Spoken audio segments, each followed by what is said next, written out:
Hi, Mark Sibbitt, Crocker Farm Auction. I'm here to discuss an outstanding example of Virginia Redware that we'll be selling in our July 18th auction. It's a water cooler. You can see here it has a rounded bunghole at the base. And this great keg form, simulating a wooden barrel. And this form is exceptionally rare in Virginia pottery as well as from that time period.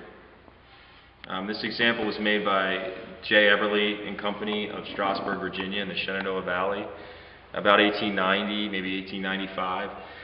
And this form is exceptionally rare for that time period in America. You don't really see the keg form being used very much in general up and down the East Coast as far west as Ohio as late as that time period. It's mostly a form you see more commonly from about 1820 to 1850. Throughout the country. So this form is exceptionally rare for that time period. It's exceptionally rare for that region, the Shenandoah Valley region or the state of Virginia as a whole. The size is great. It's a large 6-gallon form. We didn't measure this exactly, but it's roughly 6 gallons.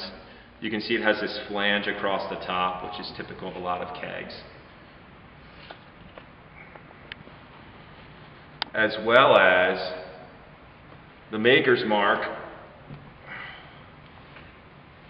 Eberly and Company, along the top. Can you get that?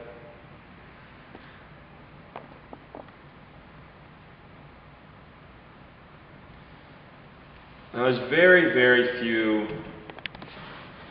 kegs, coolers known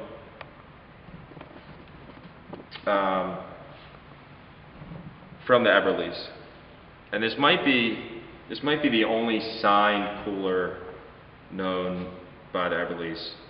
I'm not sure, there could be a stoneware one here or there, but as far as signed Redware coolers by the Eberlys, I think this is the only one.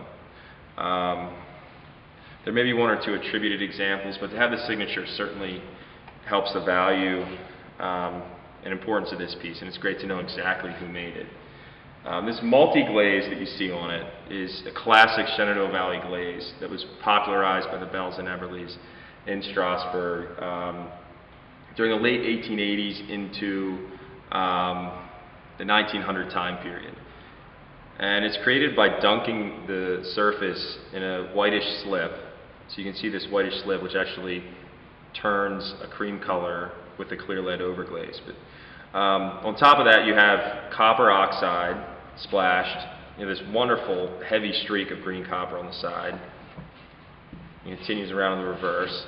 And typical of multi-glaze, there's usually a brown, not always, but usually there's a brown glaze element, manganese dioxide.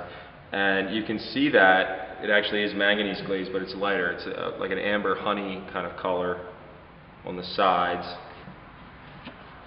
And after that decoration's done, then, as I was saying, you put the clear lead glaze on it. You dunk it in clear lead glaze. And that's what turns this slip this nice yellowish color.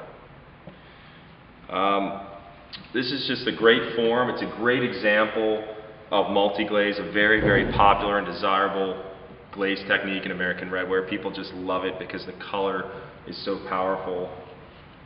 And we're very excited to offer it in our July 18th auction.